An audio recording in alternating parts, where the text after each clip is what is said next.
Hello and welcome to the latest episode of the Shaw Local Bears Insider Podcast. I am Chicago Bears beat reporter Michael Dwojak here with the Northwest Herald's Joe Aguilar as we are joining you guys on Monday morning, day after the Chicago Bears' tough 20-17 overtime loss to the Los Angeles Rams in the NFC divisional round. It was a crazy game. It felt like another storybook ending for this team. You know, Bears forced overtime, get an opportunity in overtime, but unfortunately, storybook season came to an end for the Bears on Sunday night. They lose 20-17 to the Los Angeles Rams. The Rams will be playing in the NFC Championship against the Seattle Seahawks. Bears end their season with, the NFC North title, first playoff berth, and all that kind of stuff. But for right now, Joe, obviously it's we'll get into the whole grand picture of things as the offseason kind of progresses here over the next week. But a tough way for the Bears to end the season in a game where, quite honestly, it was right there, and the Bears just couldn't get it to advance to the NFC Championship game. Yeah, it was, even though a loss, it was a special night in Chicago. And we saw a good football game. We saw another heroic throw by Caleb, maybe his best after he had assumingly we thought that was his best the week before, after he had the week before a great throw. So that was special. That last second, no, it wasn't the last second. It was about 14 seconds left, whatever it was, the touchdown pass to Cole Kmet. But that was special. We'll talk about it for not only during this show, but for, forever probably. It was that good. And it was a good football game. They had their chances. Certainly the weather was a factor. You could see it in the way the guys were running, the way they couldn't catch, couldn't move, whether it was the quarterbacks or running backs or linemen, everybody. But it was a night to remember. Unfortunately, it was a loss, and it was right there for you, and that stings. There's no denying that. But we saw things that I think, I'll speak for myself here, there are things to draw from this game that are positive going forward, that will matter going forward. For sure. I mean, let's not pretend like even the players yesterday, after the game, obviously it sucks. Obviously, you end the regular season or you end the playoff run in that format, and it's obviously going to sting. A lot of players were like they had a lot of opportunity, but I think a lot of players were also understanding of the fact that no one expected them to be here. No one expected them to win the NFC North. No one expected them to win 11 games during the regular season. Everyone was just like, oh, maybe they'll be a wild card team. Maybe they sneak in. And they had a season to remember. Obviously, 7 come from behind wins to set the record since the NFL merger happened in 1970. So it was a great season. We'll talk more big picture, once we hear from Ryan Poles and Ben Johnson a little bit later in the week. We'll do a whole podcast about what does the season mean, what can you take from it and all that kind of stuff. But today we're just going to focus on the game, which was a great game. It was for a weekend. Divisional weekend was a pretty good weekend. It was good that the Bears and the Rams gave the NFL another great game to end the weekend on, as the NFL playoffs are undefeated. So I see we got a lot of comments in the YouTube stream. Thank you so much to everyone who's joining us on YouTube. Make sure you get your comments and your questions in there. Make sure you give us a like as well. That's the best way to support us. Also, the best way as we enter the off season to know when we're going to be doing these live streams. If you subscribe, you get to know as soon as we schedule it that we'll be doing it, and you'll be on top of it whenever we do get together here on YouTube during the off season. If you're joining us on Facebook, I see all the loves and reactions appreciated. We see Michael Bates here on Facebook. He's giving us comments. Still a great year. Appreciate the comment. Make sure you give us a like. You guys can comment and give us your questions there as well. And if you listen to us on the podcast, thank you so much. Make sure you subscribe and rate us there. So Joe, obviously we like to do our games, game recaps, 3 winners, 3 losers. Find that's a good way to kind of recap everything that kind of happened in a dramatic game like that. So I'll let you get started here. What is your first, I guess, since we'll end on a positive note with winners too. So Joe, what was your first loser from yesterday's game? First loser. Ben Johnson. I just think, and Sean McVay too said, he didn't think he called a good game. Thought they were passing too much on a night when it was tough to throw.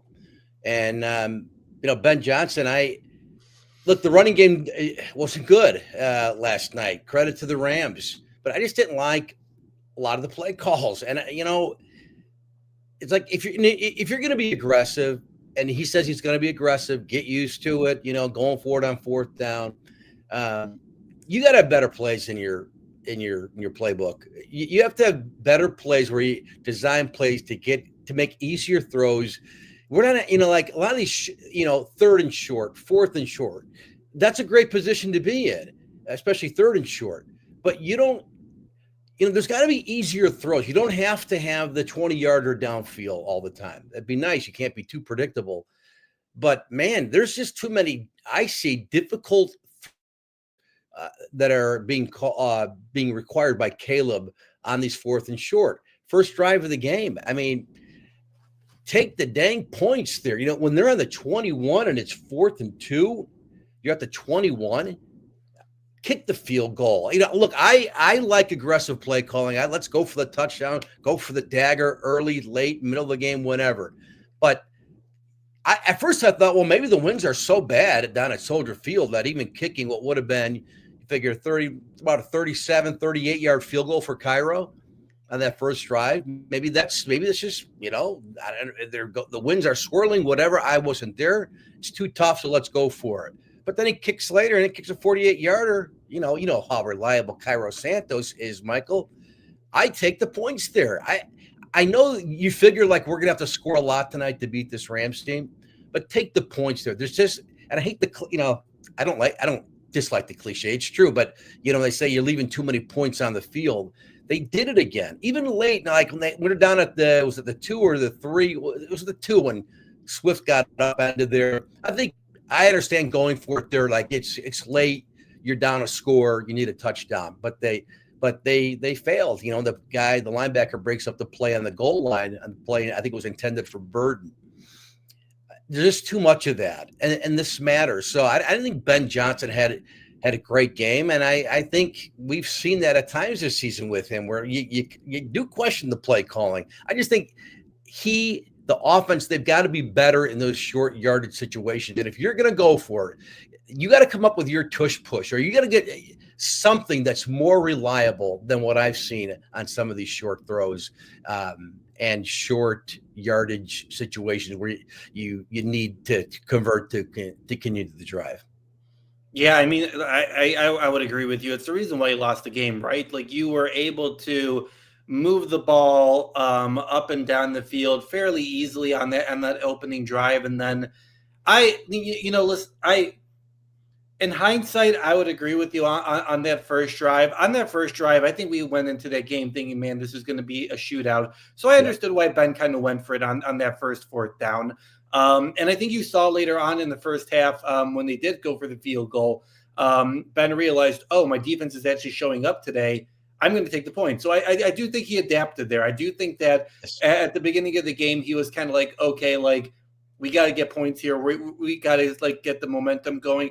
But I agree with you. I think the play calling sometimes in those short situations, and listen, it wasn't all play calling all the time. We'll get into the execution part of why those short yard situations didn't come to fruition. But I agree that sometimes it was just kind of like too, and again, we say this all the time, like I'm not an offensive mastermind. I couldn't coach a grammar school, a football offense, but it just seemed like some of it was predictable in those short yard situations where, you were going to the right a bunch of times. This kind of happened on one of those drives late in the first half. I was rewatching it before we got on here, but you're going to the right a lot of times, and the Rams know they're going to do that. And the Rams have a really good defensive line, and I don't think that there were too many solutions to combat that. We talked with Darnell right after the game, and he said that it was pretty much just like lack of communication on their part down the sideline. They weren't talking about how to fix that. Like, what are we going to do? How are we going to do better? And that was kind of a surprising comment from Darnell, just to kind of be like, this seems to be a team that always adjusted really well, I feel like, especially at halftime and as the game kind of went along. And it was surprising to me that neither Ben nor the players really adjusted in those short yardage situations, and it killed you, right? Like if you even get like a field goal on that penultimate drive, where you went all the way down to what was it, the 3 or the 2 yard line. I know it would have been annoying at the time, but then it would have obviously been a 4 point game. And then maybe you somehow, obviously we don't know if Caleb's going to do his heroics again, but it's a much manageable game, especially since you got nothing out of it. So I agree. I don't know, if that's something that Ben's going to have to look at during the offseason, because it felt like those short yard situations were kind of something that popped up a lot this season. And maybe he just has to reevaluate. And obviously, next year he'll have a different team. He'll have different skill sets. He'll have a lot of different stuff going on there. But I would agree with you. On fourth and 1 in overtime, the QB sneak works. He moves slightly to the left and works. What a shock that the QB sneak would work in that situation, right? It just – it didn't really feel like you kind of saw any sort of adaptability to those short drive situations. And obviously it led to, not many points. Yeah. You just got to be better in those situations here. And I think the good news is I think those are things you can improve on, but I just hope he owns some of this, Ben Johnson. I don't know if I didn't catch his post game last night. I'm not saying it's all on him, but we love Ben Johnson, right? I mean, the city has fallen in love with him, and it was a better than expected season by far. But he can be better. He can be better, and I hope I'd be curious whether he says it to the media or he just acknowledges it in private, which is either way is fine with me. We don't have to know, but understand, I need to be better, and I'd be really curious to know what he learned this season being a first-year head coach, because while he's a candidate to win Coach of the Year, he's probably not going to get it. And I think there were some flaws with him, but certainly, if you could hire him all over again, it's a no-brainer. You'd take him. Yeah, I think, and Robert brings up a good point, kind of what you're talking about, Joe. The head coach is still learning too. We just need to be consistent improvement. He said he made some bad calls and Kalen bailed him out, and that's been the case throughout the season. Obviously, that's been the case throughout the season. That's obviously what Caleb's been able to do. He called him an eraser, able to bail him out on some bad plays. And listen, as we've talked about with Caleb, it's a developmental year. You're learning a new offense. Ben Johnson's still learning too, right? He's learning how to be a head coach at the same time. He's learning what his players can do. And obviously it stinks that, some of those lessons maybe didn't come into fruition in the divisional game. But I do agree with your general sentiment that it's fine. You can still critique the coach for making mistakes, but still think that he's the right guy moving forward here. All right. We'll get over to my first loser. And it's kind of going off of what you said, Joe, but for how important the details were emphasized, in training camp and throughout the season, and you saw a lot of guys do a lot of great things. Man, there are a lot of details that were missed, primarily offensively, in that game. I think you weren't able to execute on some of those short yardage plays because the blocking wasn't there all the time. I don't know. Obviously, it ended up that Joe Tooney ended up being the left tackle and Jordan McFadden ended up being the left guard. I actually, I only rewatched the first half of the game so far, and I don't think actually they ever really came up. I think actually Jordan McFadden did a good job on a couple run blocks there, but there were just some moments in those short yard situations where the blocks aren't crisp, and obviously you have to give credit to the Rams defense. It is a very stout defensive line. It's very good, obviously. But it didn't feel like the execution was there. And even on some of those interceptions that Caleb threw, I think that first one was just a high throw and it just kind of worked out that way. But the other two, there just seemed to be miscommunication. One was obviously to Luther Burden. And I know a lot of people are saying that DJ quit on that interception in overtime. I don't know. He wasn't at his locker after the game. Caleb just said that there was some miscommunication between them. Hopefully we can talk to DJ today a little bit about that. But listen, that kind of miscommunication can happen in those divisional games. And maybe that's something that you learn from going through that experience. Maybe that's something that Luther Burden learns from. Obviously, DJ's going through his first couple playoff games here in his career, even though he's a veteran. And Caleb obviously needs to go through those learning lessons. But a lot of mistakes popped up, and that obviously is something that Ben Johnson talked about at the start of the playoffs. Like the playoffs are determined by who makes the least mistakes, right? And I just felt like the Bears were making too many execution issues. Gervon Dexter with that dumb penalty at the end of the first half that allowed the Rams to get into field goal range. Like that 3 points right there, like just all those little execution things where you're just like, man, like you can still see that this team has a little bit of ways to go before they can really be Super Bowl contenders. Yeah. And I'm glad you brought up Gervon Dexter. I don't want to pile on him or anything. I don't think he was a bad player this season. But we talk about, like, sometimes you don't have to be great. You don't have to be good every snap, every game. You can't be stupid. And he may, this is not an official stat, he may have led the team in stupid plays this year, where it cost you 15 yards. He can't be doing that. He's not good enough to be making those plays. He's not, because he's a guy like, we talked about the interior of the line needs to be better. They got to upgrade that interior of the line. I think that's priority one. That's a conversation we'll have later, what the priorities are. But he can't be doing stuff like that. We saw it, I'm not saying 10 times this year, but too many times for me to be remembering him. It's him again. You can't do that stuff. That shortened that field goal. And that kid, the thicker kicker, the Rams kicker, Mevis, hey, give him credit for like kicking the game winner 2 in OT. That just squeaked in. That didn't like split the upright, so to speak. So that kid, while he deserves credit, hey man, yards matter on field goals on a night like that.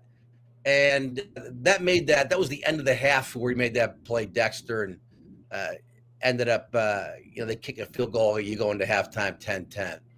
But yeah, you have to clean that stuff up. And, you had the advantage this season. This is the good news. You have the advantage. You had the advantage this season of getting 2 bonus games with the 2 playoff games. And those matter going forward, I do believe. Just being in those high pressure situations like that matters going forward, because we talk about we'll see a lot of new players like every year on this team, but you'll have a lot of this roster back next season, and important guys. Yeah, the core is coming back. That's the biggest thing, and I think they go through the experience of learning that. And obviously, Ben was talking about. Obviously, Ben emphasized the importance of details and the kind of stuff throughout the year. And a lot of guys said, like, DeAndre Swift said that, what did this year prove? And he said that hard work pays off, right? Like that was something that came up a lot this year, where he said that Ben got on him and that kind of stuff, but it obviously led to a divisional round, playoff berth and a couple plays shy of getting into NFC Championship. So, yeah, obviously the details just weren't there. The execution wasn't there on some of those plays, and those short yard situations. Like you start off the game in such a great way, with that big pass to DJ Moore, Kyle Mononga's running angry, and you just got to execute in those situations, and the Bears weren't able to do it in those short yard situations. All right, Joe, what is your second loser from yesterday's game? Well, I don't want to single out any receiver because I really can't, but the drops were painful. And I know it was both sides. Again, this is where the weather matters. It's just harder to catch a football, probably an icy cold football, in conditions like this, but there were way too many. I thought I saw one stat after the game where like the Bears were credited, quote unquote, with only 2 drops on the night. I'm like, what? First of all, that first drive, Rome, you got to catch that ball, man. It's like he whiffed. He just did a Javi Baez and just whiffed on that catch. That's huge. I mean, that's 7 points right there. He wasn't the only one. It was nice to see him have a great catch on that drive that ended at the 2 on that sideline catch. Like, that's the guy we draft. That's why they drafted him 10 overall. More of that, because that was an issue with him, the drops a little bit this year. But there are other guys, Loveland, Burden, tough night to catch, but there were way too many. That's why we'll get to Caleb more later, I know. But when people talk about I see a lot of like Caleb stunk last night on social media. I'm like, I didn't think so at all. I thought there were just too many plays. Burden to one over in the second half, over the middle, right off his. I mean, that's got to be over the middle catch there. Like that's got to be caught. So there were a lot. But the drops, my goodness. That's why when you look at Caleb's numbers last night overall, keep that in perspective, because these weren't like drops like, oh, it's a screen pass that they would have gotten 3 yards on it. These were like big plays that were just not, balls that were not caught. So that, to me, that might be the biggest thing that stands out about that game last night. But again, if you're analyzing it from a Rams perspective, they had him too. It's just, that was welcome to Soldier Field on a night when the temperature is in the teens. So it was a tough one. Yeah, it was a tough situation. Obviously, there's no swirling. You're playing in like feels like 1 degree weather. Obviously, the winds were not super strong, but they were still there. And especially at Soldier Field, it all just kind of swirls in that bowl, so it's kind of hard to get a good grip of what's going on with the wind. But some of those, like, listen, Rome said that he should have caught that play. He said that he should have caught that touchdown. He said there was nothing wrong with it. He said that he just should have made the play, went through his arms. That would have, I couldn't have imagined what that environment would have been like had he caught that touchdown, because you obviously had the momentum of DJ Moore catching that ball. Then you had Kyle Monungai, and then they went for the kill shot with Rome, and it just doesn't work. And there were some throws, again, where it was kind of like, all right, this one's a little behind him, and it's just kind of Caleb doing Caleb things, scrambling him, and it's just kind of like, okay, like I think a majority of the offseason when these guys, Caleb talked about getting together with the guys during the offseason and kind of getting in the same sync.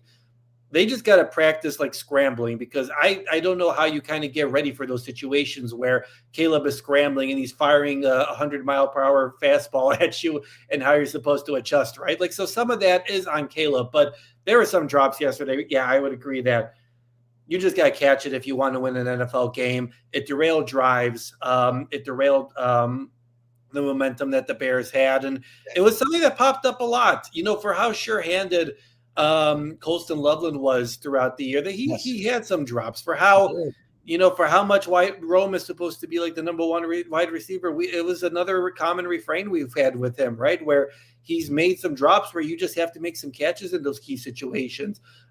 Give credit to Olamide Zaccheaus. It looked like he was going to have a drop, and he made a really impressive mid-air adjustment to make a catch. And DJ Moore did that too on that. I think it was a drive in overtime, but I would agree. The drops were a major issue, and that's just something that Caleb and his receivers are going to have to get on, whether that's Caleb not throwing everything 100 miles per hour, whether that's just the receivers learning what he wants to do in certain situations. But there are far too many drops this season, and that obviously played a big role in yesterday's poor offensive performance. My second big loser kind of is something that we've done throughout the year, and it's the two sides of Caleb Williams, right? Like, you got the great Caleb Williams that somehow makes that miraculous throw to Cole Kmet, and we'll obviously get to that, to the winners. And that's when we're always in our winners and losers section. Like, obviously Caleb Williams is not a loser there. He's the reason why you get into overtime, right? But there's still sometimes you see that Caleb still has room for development, right? Like, there are some scramble opportunities where it's just, I thought we kind of got into the point where it's just like pick up the 5 yards. And there's still some moments where he tries to, get the kill shot, and he hangs in the pocket or he hangs on the sideline while guys are approaching him. And for a majority of the time, that just didn't work yesterday. Instead of picking up 4 or 5 yards, he tried to dart a throw down the sideline, and he's forcing his wide receivers to make a diving catch and keep their feet in bounds, right? There are some other, I know the interceptions were miscommunication, but it also, and I think the first, he said that his hand was fine after that first interception. I don't know whether the ball actually got tipped or not, but there's still some inaccuracy issues there. And he talked about it after the game, like he's focusing on his footwork and his inaccuracy, moving forward here in the offseason. And obviously, Matthew Stafford finished with an under 50% completion rate. Obviously, the context of the conditions were not great. But this is something that we've seen from Caleb throughout the season, which is why he's been forced to do these miraculous comebacks, right?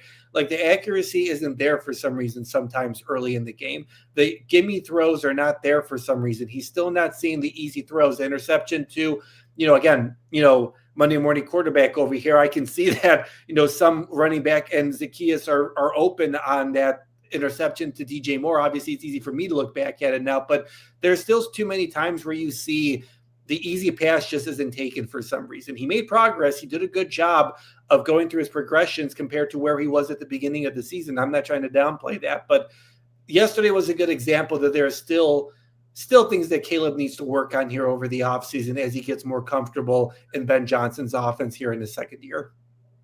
Yeah, it is. I mean, I was thinking about that. Like we have our 3 winners or 3 losers, and sometimes every now and then it's like, well, you can be both. You can be in both the 3, the one of the winners. You can be in one of the losers, and that happens. I mean, that's okay, right? No one always just like. I mean, I played great, unquestionably. No, sometimes like you have a lot of good moments. Not just Caleb, other guys too. You have great moments and you have some bad moments. You just can't. You have to have more good moments. Right. But Caleb, yeah, I mean, he's not finished.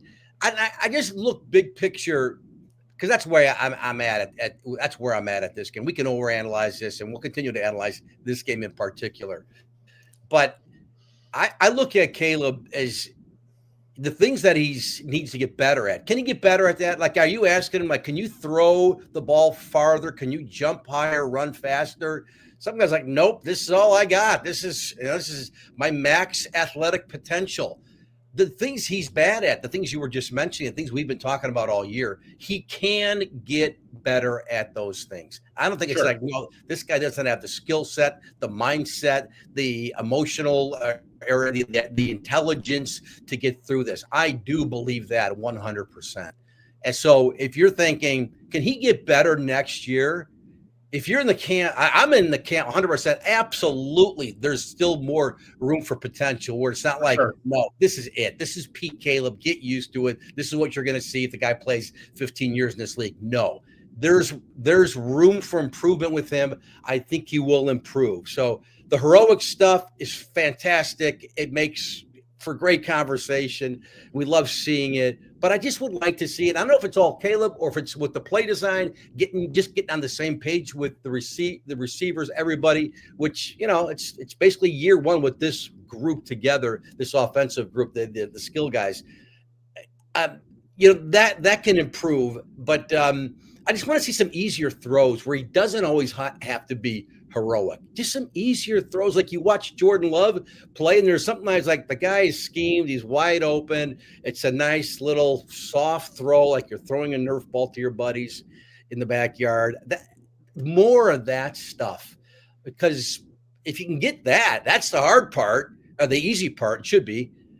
Then look out. Then we're going to see that perennial Pro Bowl caliber quarterback who leads the Bears into the playoffs every year. Yeah, I would agree. And I think it's good that he, like we've talked about, it's good that he went through his experience because he does realize, listen, he knows that he should have made some easy throws. He knows that he should have scrambled in some of those situations. And sometimes you just need to spend the offseason looking at the tape and you kind of look at it and you're like, duh, why didn't I do that? Right. And that you just need those experiences. So, yeah, I would agree with you. Obviously, I don't think anyone is leaving this season being like, I don't know about Caleb. I don't know if he can be the franchise quarterback. He enters a big third season. No, I think he answered a lot of those questions with his clutch play. Now it's him and Ben working together in the offseason to take that next step for him where he can do that clutch play throughout the game. And it's not just the heroics. And you only need that, you only need 2 maybe comeback fourth quarter comebacks in the season as opposed to needing 7 in the season, right? So, it'll be really fun to kind of watch how that kind of takes place and what the plan for that is moving forward. All right, Joe, what is your final loser from Sunday night's loss to the Rams?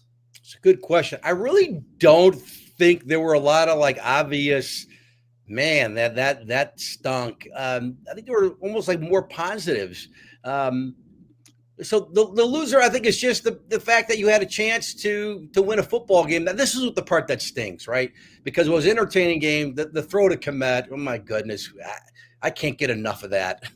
Whether it's conversation or just watching the highlight for that 20th time, whatever, me 20 more times today. But when you had an opportunity there, and it's clear miscommunication with him and DJ. I was disappointed to hear you say that DJ wasn't around post game last night. Like, you got to be there. You got to answer to that. You don't have to throw anyone under the bus. These guys are smart about not doing that.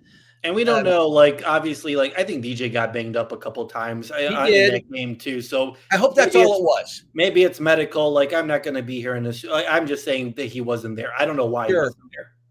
Yeah, hopefully that's all it was. And maybe I hope you guys get a chance to talk to him about that play at some point before they clear out and get out of here. Because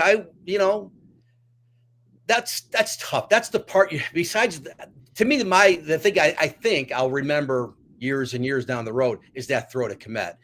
I hope I'm not thinking too much about who was that, the receiver that they missed in the interception. Oh, Caleb threw an interception, because that's just a tough way when you're basically about 15 yards, maybe a little more from field goal range to win the football game and shock the world.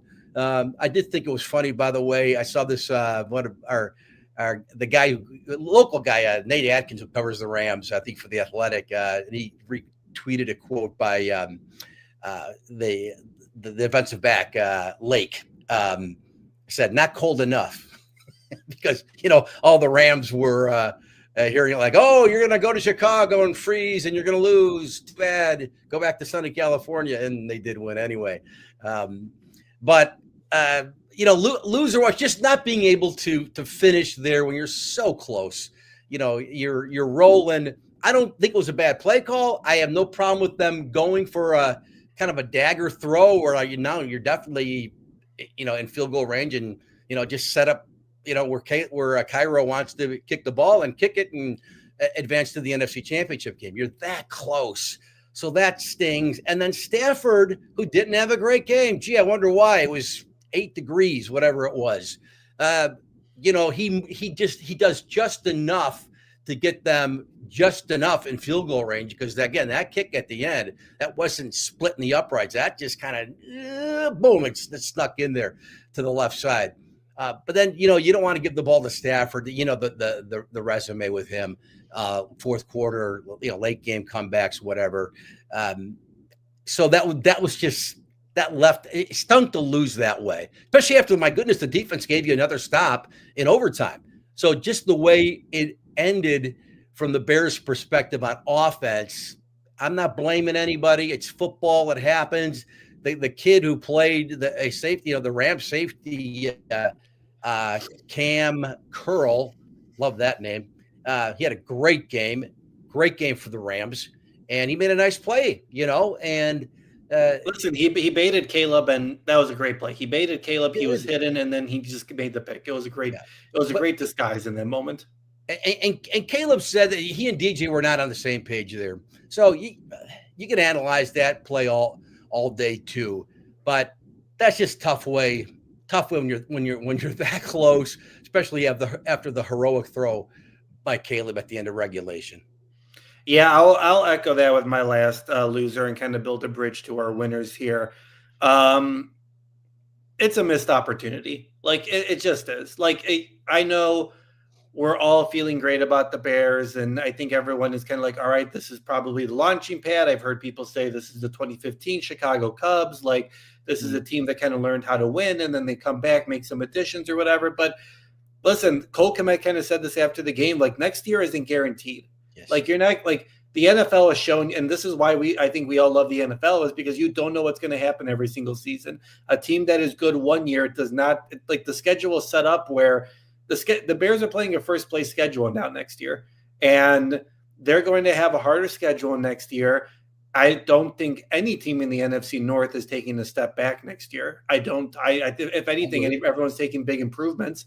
And you're going to have to make some adjustments. And I think that was Cole Kmet's big point, where he was like, happy. Yeah, sure. Like, obviously the grand picture of things, everything looks great, but listen, you were a few plays away from getting back to the NFC Championship game where anything could have happened against the Seahawks, right? Like, these moments don't happen a lot. Obviously, it was like the Bears' first win in 15 years. Like, or playoff win, I should say, in 15 years. So it just stunk because your defense came out and played like to hold that offense to 20 points that I would have told you the Bears win that game, because for them to hold that Rams offense to 20 points with overtime, I mean, that is exactly what you needed from your defense. And it was just a wasted opportunity. Obviously, I know we're all positive right now. We'll get to the positives here in a minute, but I kind of agreed with Cole's sentiment where it was just like, man, you don't know how often you're going to get back here. You don't know how next year looks with injuries. You don't know, like, this was a golden season with the takeaways, with injuries and all that kind of stuff. And you just don't know if you're going to get an opportunity to do that again next year. Hopefully you do with what the foundation you set. But obviously, like we know, every year isn't guaranteed. Yeah, football is different from baseball and other sports too, where like injuries just hit every franchise hard. You're just hoping your Pro Bowl caliber guys, your really good players, don't have a season-ending injury. We could, find the list of all the great players who had like season-ending injuries this season. And I don't know if it probably wasn't like the most ever in this league in 2025, but every year that's the case. You just hope your quarterback, who, if he's good, stays healthy. Your star defensive end, who's one of the best in the game, Micah Parsons, doesn't have an injury like that, whether it's a fluke injury or bad luck, whatever. This league, more than anything, that's the biggest difference to me. Plus, it's 11 guys on one side. Other sports aren't that way. So baseball, maybe with if your ace pitcher, blows out his arm or something like that, maybe you can make that. That's the fear that can be the game changer in your season. But I'll say this about the Bears, because like you said, like you don't think any NFC North team is going to take a step back. I agree. And that includes the Bears. I don't expect the Bears to next year they'll just be 7-10 again next year. They have the quarterback. Why are the Chiefs talked about every year about being a Super Bowl contender? Patrick Mahomes. Why are the Bills talked about every year about being a Super Bowl contender? Josh Allen. Why are the Ravens every year expected to do great things? Lamar Jackson. And you just go down the list. If you have the quarterback, I'm not breaking any news here. The quarterback is the most important position on the football field, period. We think, some people still might be, I don't know about Caleb. Yes, you have Caleb. You should be better. Year two with this offense. People said at the beginning of the year, didn't Dan Orlovsky say, like, it's going to take 5 years for Caleb to get used to Ben Johnson's offense? 5 years? What? He does that kind of thing, Orlovsky. But it will take time. So I am encouraged. And look, I'm a Chicago Cynic. I've lived there my whole life, rooted for a lot of bad teams. I've seen a lot of bad in 40 plus years, 50 years as a fan. 50 years as a fan, my goodness. But I'm encouraged by what this franchise can do going forward. And I'm not being just a homer and just being optimistic, because I'm normally not optimistic about the Chicago teams. This time I am about with this football team. Yeah, for sure. So let's move on to the positives here. Yeah. Because it was a game that you had a chance to win. Obviously, we talked about all the reasons why you didn't win the game. Let's talk about the reasons why you're in that spot. So, Joe, what is your first winner from yesterday's loss? Well, basically just what I just said, Caleb. And I saw a lot of Caleb hate. Hate might be too strong of a word, but a lot of people thought like he didn't have a good game. I thought he had a good game. I mean, there were too many big play drops where it not only continued to drive, but it certainly would have made his numbers look good. Now, look, the 3 picks, a career high, 3 interceptions in one game, not a good look. But I'll say this, Drake, man, he didn't fumble the football 4 times. He still, and the interception, you can dissect them. We know his fault, the receiver's fault, bad luck on the play, whatever. 3 interceptions is big. Their quarterback, the future Hall of Famer, the future MVP, like in a couple of weeks, whenever they decide when that comes out, Matthew Stafford didn't throw any. He didn't. And we talked about all year with Caleb, even when he didn't have his best game. At least he didn't turn the ball over, right? At least he didn't throw interceptions like the other quarterback did, who's supposed to be a better quarterback. That guy threw an interception, they lost. Caleb didn't turn the ball over. He did last night. That said, I still liked what I saw. Does he sell a throw? Does he miss a check down pass? Sure, but I still like what he did. Threw for 250 whatever yards. His passer rating wasn't good because of the picks, but and then the throw to Kmet. That's just not like it's a lucky play. No, that was not a lucky play. That was just insane. I don't know. Again, I'm not breaking news. But I think Caleb was a positive. And maybe you disagree. I know fans will disagree with me, but I thought that's our guy, even if you take away the Kmet throw, because I thought there were too many big drops early in the game where it could have been different, or a better play call could have made the difference. Yeah, Joe, I would agree with you that the Kmet throw, I think my brain like shut off at that point. It just didn't that throw shouldn't happen. And I forget what the next gen stats are. I think it was like 15% that pass would be completed or whatever. But as soon as that play started, and you just see that the pass rush is getting after him, he's back. He turned his back to his receivers, and he's running back, and then he somehow just turns around, looks quickly, does like a fake pump or whatever, and then he just launches it into the end zone. Like it was insane. Like I at that moment I was just like, what the heck? Like that's not so that like for a guy that has made incredible throws throughout the season. I thought last week's obviously 4th and 8 throw that was going to be his best career throw. He beat that in 1 week, so congrats to Caleb. But that's a throw that 2 quarterbacks can make, 3 quarterbacks can make in the NFL. Maybe Patrick Mahomes, maybe Josh Allen.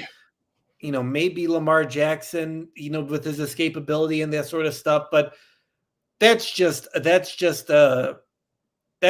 why I think you are encouraged by what you have. You can, so what we talked about earlier, you can hopefully teach the footwork. You can hopefully teach the easy passes. You can hopefully teach, hey, let's take 10 miles per hour off of this throw so your wide receiver has an easier time because he just lead them instead of like having to throw a dart at him. Like, I think you can work on that stuff. You can't teach that throw. And there have been too many times this season where we've said you can't teach that throw. You can't teach that clutch gene. And that's what Caleb Williams has. Caleb Williams is a winner. Obviously, I know he lost yesterday, but time and time again, he just finds ways to bring his team back and make up for what he did earlier in the game. And that throw, and to be in that environment, to be in that situation. I think Ben Johnson just said it perfectly. It's ridiculous. That just isn't a throw that should be completed. And Caleb Williams has a pretty good pattern and record of making things that aren't supposed to happen. Well, you're sprinting 15 yards backward. You're sprinting toward the other end zone like you're looking for a tunnel to just keep running like Forrest Gump and just sprint out of the stadium. And then he turns around and not only gets the throw off, to throw it that far, a dime. I mean, a perfect spot. I mean, there was a DB back there. Kmet kind of shoved them away and got open, but that was the perfect throw. I mean, it was just like spinning, running backwards, and hitting a little target on a tree. Like, I'm just blown away. And I think your reaction when you say your brain went dead there, it's just like, what? What? I'm going to watch it 10 more times after we're done with this podcast. It was just special. And I don't want to hear like, yeah, but he can't then hit the screen pass. And I've been kind of that guy too at sometimes. But when you start doing it all the time, it's not just like it's fluky, it's lucky. It's part of his DNA. It's part of his DNA. And there have been a lot of great quarterbacks in this league, but they can't do stuff like that. They don't have the clutch gene. He does. That's the hardest of all, because that's like when you start, again, this tree of the progression. Okay, he's here. He's a rookie. And then he's a starter. And then, hey, he had a pretty good game. Hey, maybe he's a Pro Bowler. All these things. But what can he do? Because you have to have the Mahomes thing. You got to have the clutch, the ability to be ready for smoke and embrace it and step into the fire and say, I'm coming out alive and I'm bringing all my teammates with me and we're going to be victorious. He has that. I don't get it. It's a gift he has, and maybe he's honed it. However, he's honed it, but I don't just shrug that off as like, he'll come back to reality next year. No, enjoy it. If you're a Bears fan, enjoy it because it's special. And we all know the history of Bears quarterbacks in the league. Forget that. You're just watching a special athlete. And Lord knows in the last 10 years, we've had very few who can thrill like this guy does. I think that's also the thing that kind of stinks about this, because not that you kind of let that throw go to waste, but you kind of did, because you didn't win the game, right? Like I think people will still. I think people still will remember the throw, but you remember the throw in a win, right? Like the 4th and 8 to Rome Odunze against the Packers is remembered because it led to a comeback thrilling win, right? If he makes that play and then throws an interception to play later, like no one is talking about that throw. Like it's kind of like, oh, that was a really good throw by Caleb. But like, so yeah, I would agree. Like it'll be interesting to see how we remember that throw to Cole Kmet going forward. But yeah, like we said, he's one of one. You can't make those throws. It's ridiculous. And it's a major reason why a lot of Bears fans, despite the inconsistency, despite the inaccuracy at times, really believe that Caleb is the franchise quarterback moving forward. All right, my number one winner from yesterday's game is the defense. The defense gave you an opportunity to win that game, to hold that offense to 17 points in regulation and then a field goal in overtime. I know that the weather played a factor in it, but I thought Dennis Allen called a hell of a game. You saw for the first time what it's like when he had his entire secondary out there. He did a great job of disguising and creating a lot of mismatches where Kyler Gordon was able to go and get a sack. Jaquan Brisker went and had a sack. Even Montez Sweat did a good job. Again, the ball didn't bounce your way, but the Bears forced 2 strip sacks. Like it just worked out that way. I thought that was a masterclass by Dennis Allen. And I think that I've heard so many people say that, what are they doing with Dennis Allen? Should he be fired? I don't know how, like that's insane to me. I thought this season was a masterclass of his ability to put together a relatively good defense with what he had. And that's no disrespect to the players or whatever, but it was very clear when Ben Johnson was hired, the focus was on the offense. Trade for the offensive lineman. Use your first 4 draft picks, your first 3 or 4 draft picks on offensive skill and offensive line players. Like it was very clear that obviously they brought in Grady Jarrett, they signed Dio Dangbo, but the focus was on the offense. And Ben Johnson pretty much told Dennis Allen, like, this is what you have to work with this year. We're focusing on the offense this year. And I thought, despite the injuries and all that kind of stuff, Dennis Allen did a phenomenal job calling plays, and he did it again yesterday. All the different pairings, putting Tyreek Stevenson in there, and for Jalen Johnson, creating different looks. Are they going to send Kyler? Are they going to drop him back? Are they going to send C.J. Gardner-Johnson? Are they going to send him back?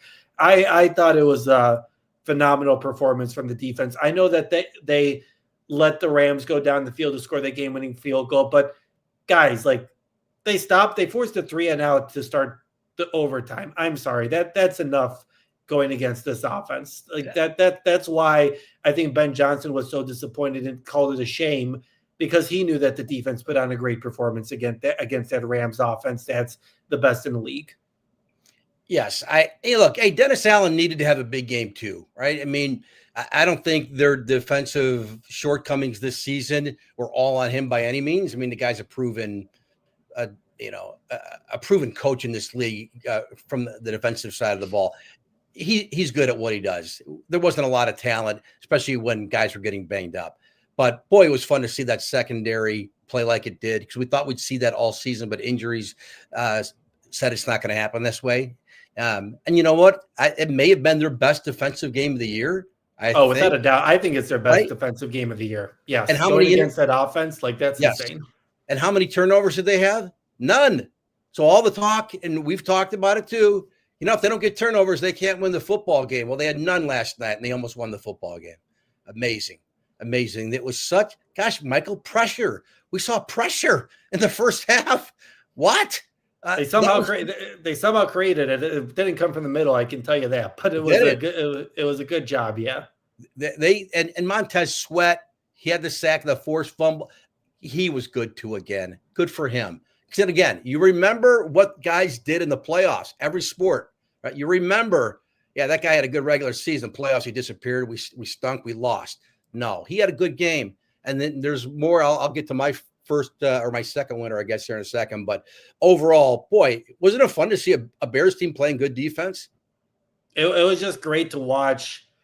It was fun to watch a chess match. That was the fun part of it. Yes. Dennis Allen going against Sean McVay. Like, I know that Puka Nacua was schemed open a couple of times there, especially on that game, winning drive. But I think we're also not forgetting that Puka Nacua is one of the best, if not, the best wide receivers in the league. And Sean McVay is one of the best schemers in the league. Like, those plays were going to happen, and they stunk when they happened. But you saw Matthew Stafford make that incredible throw. That's an MVP throw to Devontae Adams down the sideline in overtime. That's just, you can't defend that. That's just a perfect throw.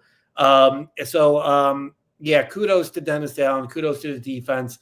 They played to win that game, and it's unfortunate that their performance kind of, it was wasted. Let's call it what it was. It was wasted given what the opportunity was there. All right, Joe, who was your second winner from yesterday's game? Yeah. And by the way, and they didn't drop 50 on you. Sorry, some of the experts, guys who played in the league, they didn't drop 50. And I don't think they would have dropped 50 even if it was 80 degrees in Chicago in January. Sure. Right? The defense deserves credit. My second winner, I guess that's my second winner. How about Jaquan Brisker, Michael? We talked about the defense having its best game of the season. Was that his best game of the season? I got to think so. Without a doubt. And of course, it happens because I've been thinking about Jaquan Brisker, man. I don't know. I didn't think he had a great season.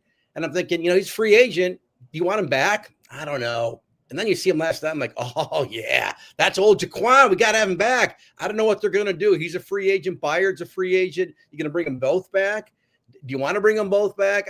I don't know what the Bears are thinking. But Brisker, man, the sack, played about that linebacker spot where I'm like, is he blitzing or is he just being a linebacker? He was great. Almost had an interception on the play downfield. I think it was to Nacua where he broke it up and then kind of batted it back, almost had it. But, man, he looked like an all-pro safety last night, didn't he? It's not like what do you do going forward with Jaquan? But regardless, it takes nothing away, or we shouldn't be having that conversation now, but even though I brought it up. But he had a football game last night. And this is what it looks like when you can get high-level play from your other safety. You see what a difference it makes. So if you can get him back, because before the injuries and the concussions, going back a couple of years, not even last season, where he missed most of the season with the concussions. If you can get that guy who was looking like he's got the potential to be a Pro Bowl safety, boy, what a difference that can make. So I don't know what they're going to do with him going forward. But if that's his last game as a Chicago Bear, thank you. That was a great game and showed what this guy is capable of doing when he's healthy and when he is just engaged. Yeah, and he was a difference maker in both games, right? Like, his run defense was so good too. He was getting into the pile and he was stopping big plays. It'll be interesting. He said after the game that he doesn't know what's next. He would obviously like to be a part of the Bears. He'll see if the Bears are interested in bringing him back. That'll be something that, Ryan Poles will have to do over the offseason. Who are you cutting? And we'll get into that in later podcasts and that kind of stuff. Who are you cutting ties with? Who are you bringing back? And all that kind of stuff. But it was good to see him live up to the moment. I know, obviously, it's been an inconsistent year for him, obviously, with some of the pass coverage and all that kind of stuff. But I thought it was a really good performance for him to cap his season and potentially his career with the Bears. My other winner is Kyler Gordon. Like, that's what you missed all season. That sucks, right? Like, if you saw what Kyler Gordon could do if he's relatively healthy, imagine what he could do if he's healthy. He was a monster. He disguised himself well, where he was able to get around on the blitz a couple of times. He made some good pass disruptions. That Kyler Gordon is the one why when Dennis Allen took over the job back, a year ago at this point, Kyler Gordon was the first person he said. And there was a reason for that. So maybe it's a winner and a loser because you missed out on the season of Kyler Gordon, but I think maybe it's kind of a winner just because you're kind of like, oh, right, this is why Ryan Poles extended him and gave him the best, slot cornerback money in the league, because he showed you that he can play at an elite level. It translated to the playoffs. I know he got picked on last week, but let's all remember that he was playing his first game in 5 games or something like that. So I'm really encouraged by if him, Jalen Johnson are able to heal up here over the offseason. I think you're still really there would be questions about what you do with Kevin Byard, Nashawn Wright. Are you going to pay him? Or are you going to let him walk? Like, we'll address all that later. But I think Kyler Gordon stepping up in that moment alongside with Jaquan Brisker, that was a big win for this defense. Yeah, I 100% agree. And it's like, oh, yeah, you almost forgot. Oh, yeah, this is who this guy is. Because he basically didn't play all season. Never played a game at 100% all season. No. Just stunk for him. But he's good. And they didn't have guys making plays. Well, they did, because they got a lot of interceptions. I shouldn't say that. I take that back. Edit that part out later, Michael. They did have guys make plays. But you see, like, you don't need 11 guys to be Pro Bowl caliber players. But you need more than, like, a couple. and this guy's a difference maker. So kudos to Kyler, because that was the old Kyler Gordon. That's why you were so excited about him with this season with Dennis Allen, as you mentioned. So good for Kyler Gordon. Yeah, it was great to see. And it's obviously, it's a good, it leaves a good taste in your mouth, right? Where you're kind of like, yes. I agree. Like, I do think you kind of forget how good of a player he is. Like, obviously with all the fluke injuries, and that feels dumb to say, right? But yeah, I feel like in the moment, you're just kind of like, man, like, what's going on? This guy's injured. Ryan Poles gave him this money. And then you go through games like that and you're like, oh, right. That's why he's the top paid slot cornerback in the league. Like, yes. He's an elite talent. And it was good to see that he was able to showcase that in the playoffs, even in the loss. All right, Joe, what is a final winner from the last Bears game of the 2025 season? The fans. That's my final winner. It was, again, this was, they'll go 7-10.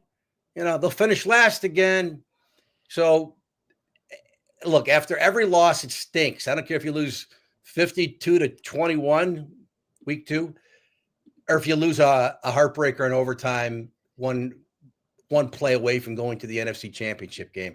All losses stink. But what a season. The fans got 2 playoff home games, and they were great games. They weren't blowouts. They weren't just like, this is a mess. I can't wait till this game is over. It was look, I'm a reporter. I'm a fan. You know that. It was fun. It was fun to watch. It broke your heart, stole your heart. It was fantastic. You see a future with this team. The fans delivered, certainly getting the Green Bay game.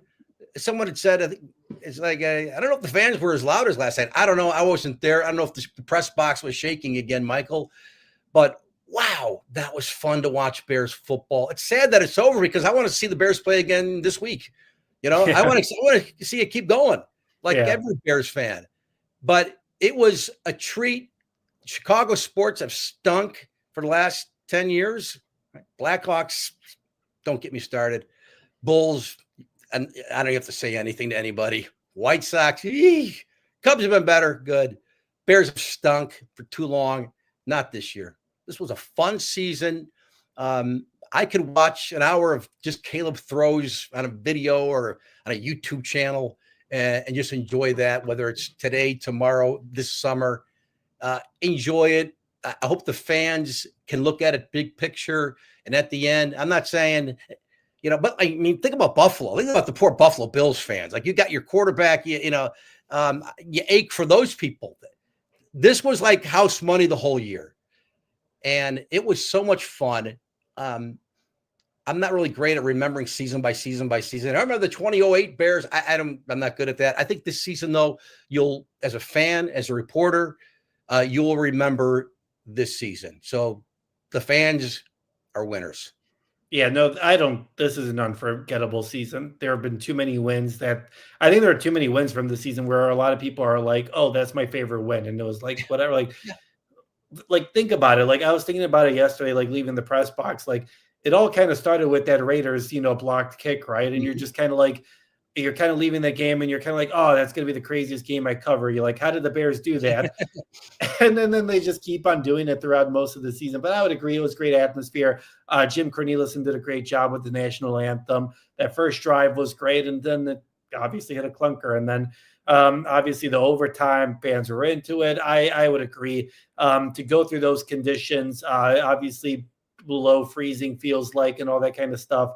I would agree. And I'll piggyback off of that a little bit. I know he said that Ben Johnson's play calling wasn't great at times and we had problems with it, but I do think that Ben Johnson is a winner here because the culture is set. Yes. I think every player said that after the game that I talked to. Like, the culture is set. Like, I think let's not forget where things were a year ago. This was an undisciplined team that lacked leadership, lacked discipline, like didn't have like a winning way. It was just always going to be like, oh man, how are we going to find a way to lose this one? Oh man, how are we going to do this? Like, Ben Johnson completely reset the culture of this team and changed the expectations of what it is to be a Bear. And that's why I think you're not going to force a league leading takeaways next year. You're not going to, every ball isn't going to bounce your way next year like it did this year. Though I know in the playoffs, it seems like none of the balls bounced the Bears' way actually this time around the last two games. But I think I think Ben Johnson answered your major question this year. He set the culture. The culture is now a winning culture. And listen, the Bills just fired Sean McDermott. Yeah. Even if you make the playoffs every single year, the expectations change, right? Things could happen in 5 years where if the Bears don't win a Super Bowl, you're kind of like, well, they can't win and that kind of stuff. And it's going to seem like an insane conversation compared to where this franchise was a year ago. But I think that's a big credit to what Ben Johnson and his coaching staff did. Now, to reset the culture, to change the mindset of like, how are we going to win this instead of how are we going to lose this? I think that all goes to Ben Johnson and his coaching staff. And I know that we'll nitpick his little play calling here and there, and he'll nitpick his own play calling at times, but I think it can't be overstated. Just talking to all the players after the game yesterday, it felt so weird because it was sad and all that kind of stuff. Guys were disappointed, but it also felt like guys were kind of like, all right, let's get ready for next. Like, it just felt like the core guys were ready to go already. Like, they were ready to go for next year. They're ready to make the changes. And I think that's just a big, that just is a big, plus to who your head coach is at this point. Yeah, well said. And again, we talked like, you could have a bad game and doesn't mean like you're a bad coach, a bad player. Yes. It just what happened. No one plays a perfect game. Coaches, players, but we have the guy. We have the guy, and we saw it this year. Like, another big thing why I'm encouraged going forward is when guys, we talked about it all year, like when a guy goes out, another guy steps in and you don't miss a beat. That's huge because and that's coaching, right? And that's right? Coaching because expectations are so going forward, there will be a lot of new bodies here next year. A lot of guys who you like as players, they won't be here. Maybe one of those guys is Cole Kmet. I don't know. I hope not, because I thought his start to the season was kind of rough, but you saw how valuable he can be. Colston Loveland is the guy. He's your number one tight end. That's pretty clear. Maybe Cole privately is like, I need to go somewhere where I can play more. I don't know. But I think he's a valuable piece.